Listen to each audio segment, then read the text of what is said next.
Hello there, welcome back. In this video we're just going to be taking a very quick look at the Yoyito hand reel.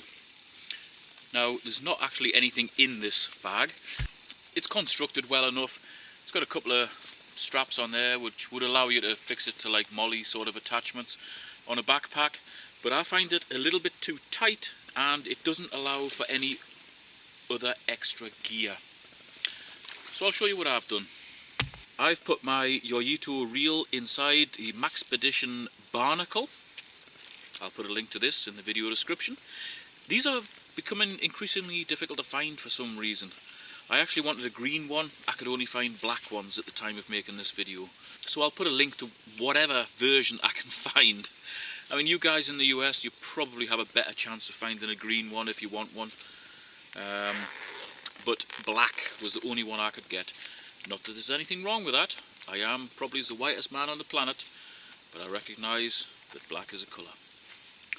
Oh dear, I maybe shouldn't have said that. Right, I may as well start from the outside of this kit. On the outside, I've got some really small disgorgers or... Holy Christ, that was a big fish. So on the outside of this, I've got these lads which allow me to get the hook very easily out of the fish's mouth. I can't remember what these are called. They're not called disgorgers, they're not called tweezers. God, they're called something very, very obvious. Again, I'll put the link to those in the video description, as I will with anything useful that you may see. And then inside of here, we've got two different compartments. One compartment has my various lures and spinners and so on and such forth. And in there we've got a couple of like Toby type spoons which may weigh 6 or 7 grams. And then we've got a couple of little floating lures which are meant to be like plugs, like diving plugs. They don't work particularly well, they're too small really, but they're okay as a surface lure. And then we've got the Fox Vibrax spinners. Now these are the ones, these are really, really good spinners.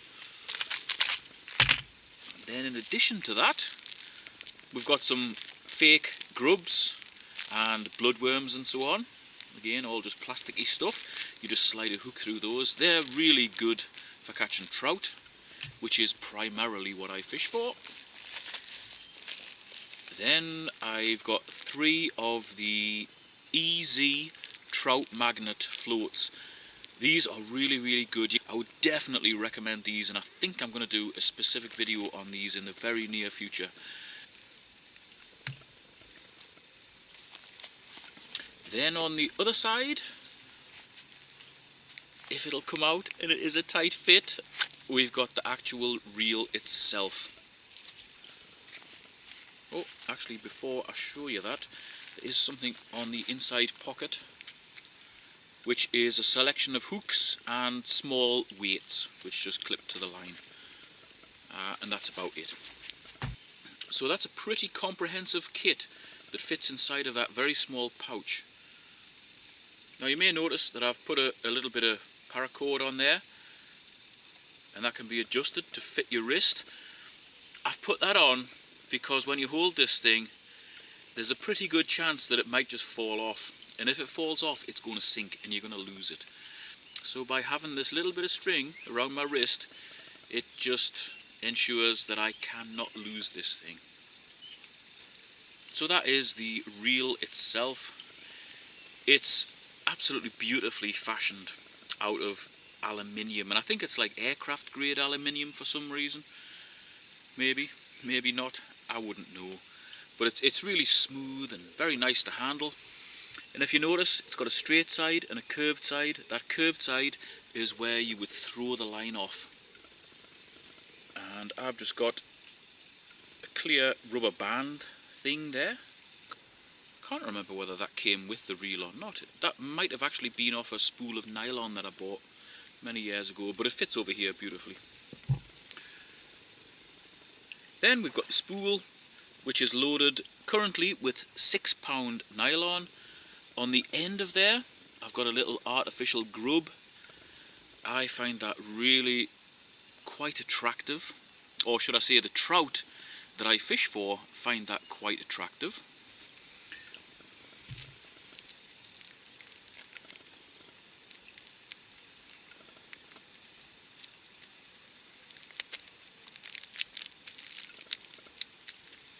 And when I find somewhere that I fancy a little bit of fishing, all I would do is just attach one of these easy trout floats. And I'll show you how to do that. That's it there. It's got a little slit up there, that's where the line goes inside it. And it's got a little plastic cork in the top, which comes out.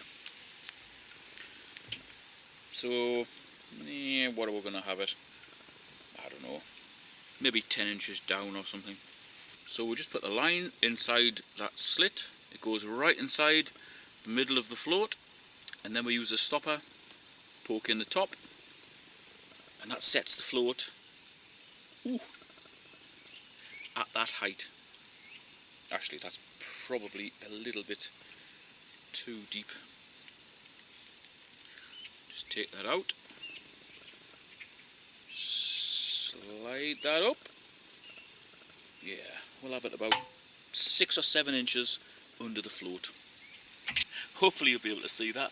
We've got the fake grub swinging around at the bottom there, and then we've got the float about 6 to 8 inches further up. Get a hold of that, give it a bit of a swing. And that's probably gone the best part of like 16 to 18 feet away maybe. If you had like a big lobworm or a bit of extra weight on there, you could easily throw it 25 to 30 feet. If you've got one of those spinners that I showed you before, you can throw it, God, I don't know, 35, 40 feet, no problem whatsoever. Now when using most of these sort of like hobo handline things, I like to use a static bait that, you know, is either artificial or natural, that's suspended underneath a float. Means you don't have to constantly reel in with this, because you can quite often miss the spool, and that causes you all sorts of problems if you're trying to reel a spinner in or something like that. You've got to be very, very careful when using this particular one with spinners. And if and when you do get a fish, it's often best just to let this hang down and just hand line it in, instead of trying to hit the spool every time when you're trying to play a fish. That generally does not work. There's only one hobo handline that I've found that actually does work, where you can more or less play it on the spool, and that is the K-bar caster. Again, I'll put a link to that in the video description. In the near future, I will do a video showing all the different handlines that I've got, and I'll rank them based on the cost, how much gear they hold, or what sort of pouch they can go into to hold more gear, how easy they are to cast, how easy they are to strike when you actually hook a fish, how easy they are to reel a fish in, and all that sort of stuff. And I'll give you my number one choice. This one is okay, but that needs to be an extra half, 3/4 of an inch, so you can actually reel it in quickly, you know, excitedly when you've got a fish on, without missing the spool and making a total arse of it and losing the fish. That's the biggest problem with this. When you do hook a fish, it's only got maybe 3/4 of an inch for you to reel in onto. Doesn't really make sense, does it? Reel onto, yeah. It's only got about 3/4 of an inch for you to reel the line onto. Whereas the K-bar caster has about 1.5 inches. It's probably about twice as wide as that, so you've got twice the margin of error.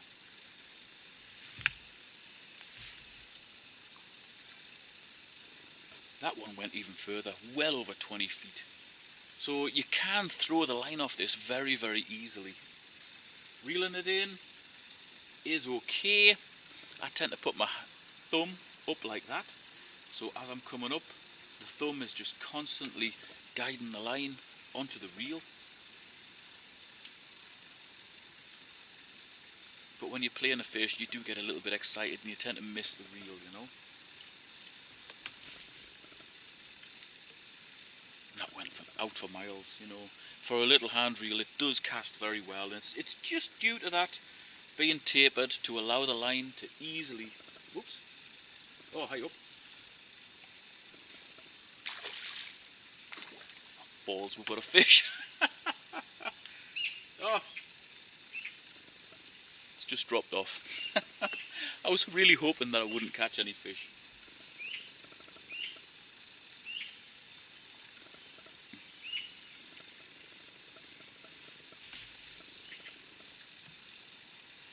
Yeah, that casts out any amount far enough. If you're fishing a small river, a little pond like this, or a stream, this is pretty much all you need. You know, it's pretty thin. It does pack very well into the case that comes with it. Packs even better into that barnacle pouch from Maxpedition. But obviously that costs you extra to buy. It's well worth buying though.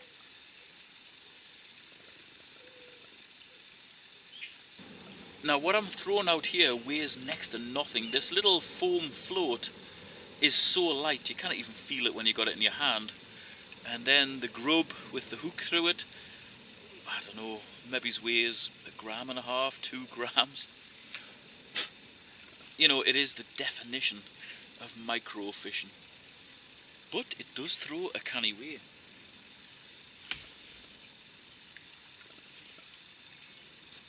That's alright.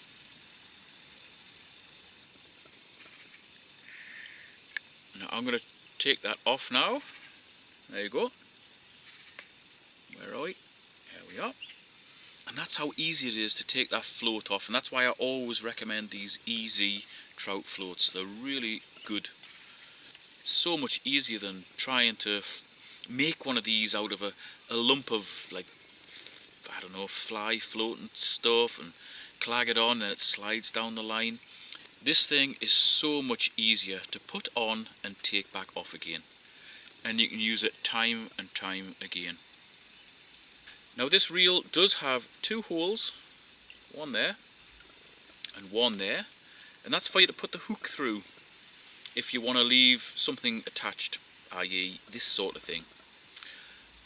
Unfortunately, where I've got it, it's directly in between 2 of the holes, so you can't actually hook it into one of these holes.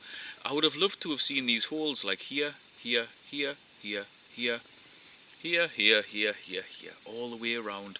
It would give you much more scope just to hook this through, and then you wouldn't need this rubbery thing to hold the line down.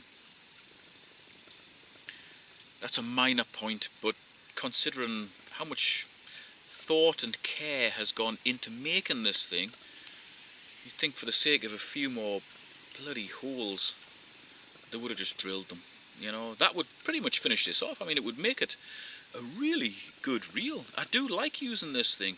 It's quite big as well. It's possibly, I don't know, 3 inches across. So you've got a decent wind on it. You know, if you're using a little spinner, you can bring it back pretty quick, as long as you're looking at that and you're making sure that the line goes on it every time. If you miss, and then the spinner kind of flutters to the bottom, there's a good chance you're going to lose the spinner. So as long as you're looking at this when you're reeling it in quick, it's going to hit it every time. So that is the Yoyito hand reel, which fits absolutely perfectly in there. You know, there isn't a millimetre of spare space in there, and that's what I like. And then on the other side, chuck the floats, the grubs, the spinners, and really we've got room for more stuff in there. As you can see, that's nowhere near full. But that is a really comprehensive little fishing kit.